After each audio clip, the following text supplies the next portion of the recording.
Hi, this is Tim of the 1916 Company. Welcome and thanks for logging on. If you love this watch, email us, Team Mosso at the1916company.com for purchase pricing and availability questions concerning this watch.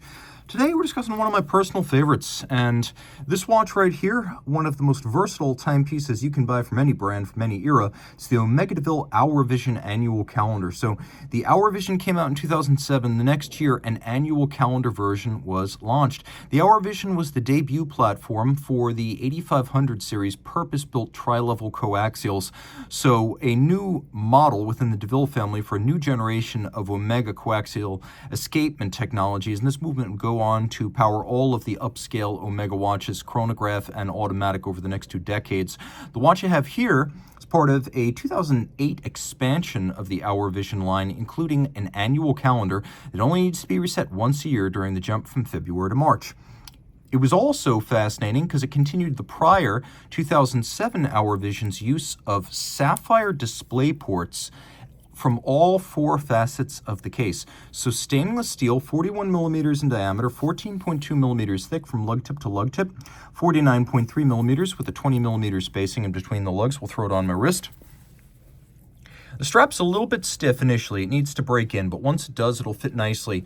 A wrist of 16 centimeters circumference and up will wear this well. I think my wrist, frankly, is big enough, but only just. So if your wrist is smaller than mine, you might want to look at the 38.5 millimeter Aquaterra version of this annual calendar.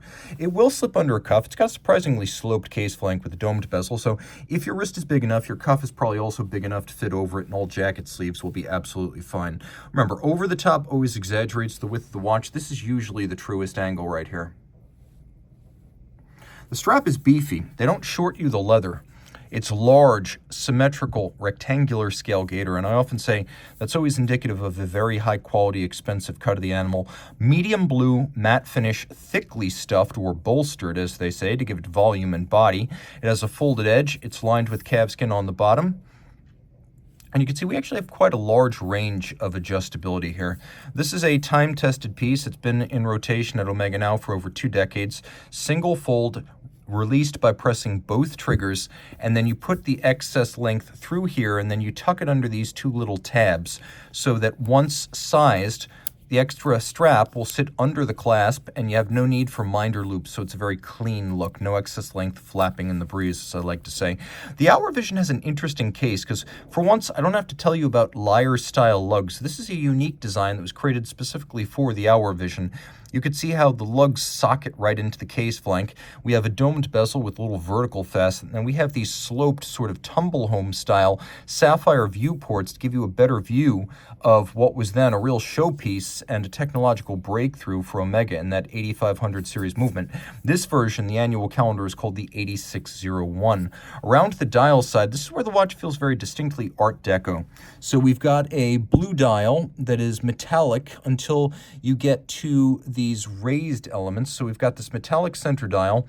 Then we have incredibly intricate, almost Grand Seiko level faceted and rhodium-plated indices with a combination of several facets slope across their top, satination, and then polish.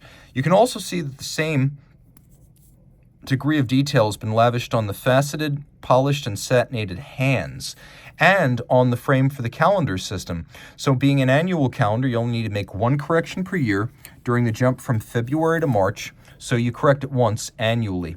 And then you have these sort of Art Deco gadroons or strakes that run underneath the indices, and you can see how the indices straddle them. It's a really cool look. Feels like something you'd find in the lobby of the Chrysler building. A couple of features here. You do have hacking or stop seconds if you wish to set the watch precisely against a reference time. And because we've got a month and we've got a date, it's not a day date, it's a month date, you've got a double quick set for the 2 of them for quick correction. Even though it does not have a screw down crown, it is 100 meters water resistant. You can see in profile there's a combination of vertical satin brushing and then polishing with a soft bevel on the side of the lugs. Rotated over, you can see that caliber 8601. Automatic winding, 2 barrels, 60-hour power reserve, 39 joules. Not only does the twin barrel give it a long-ish 60-hour reserve, but it creates a very flat torque curve, so the watch is a good timekeeper. It doesn't race when fully wound or start to lose time after 24 or 36 hours. Full balance bridge with a free-sprung balance for shock resistance. Silicone hairspring, making this extremely anti-magnetic. Beats away at 25,200 vibrations per hour, which is a Swatch Group optimized beat rate for silicone hairsprings. You can see that there's a bridge below the balance bridge. That bridge is for the coaxial system, and you can actually see the one wheel, and right off to the side, the two different impulsing surfaces. It's both direct and indirect impulse. So it has some elements of a marine chronometer escapement and some of a conventional Swiss lever, but the key part is that both impulses are tangential friction, not sliding friction as you'd find on a Swiss lever. That makes it a better timekeeper.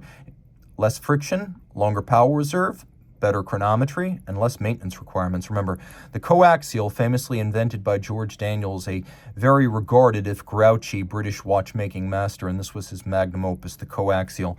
Omega adopted it and then adapted it to its ETA movements in the late 90s before starting with a clean sheet, purpose-built coaxial, the 8500 in 2007, that gave birth to this movement and many others. So this is the best version of the coax.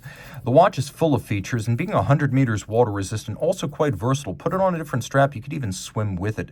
This watch is simply chock-a-block of features. So if you love it, and I do, reach out to Team Mosso at the 1916company.com for purchase and pricing details.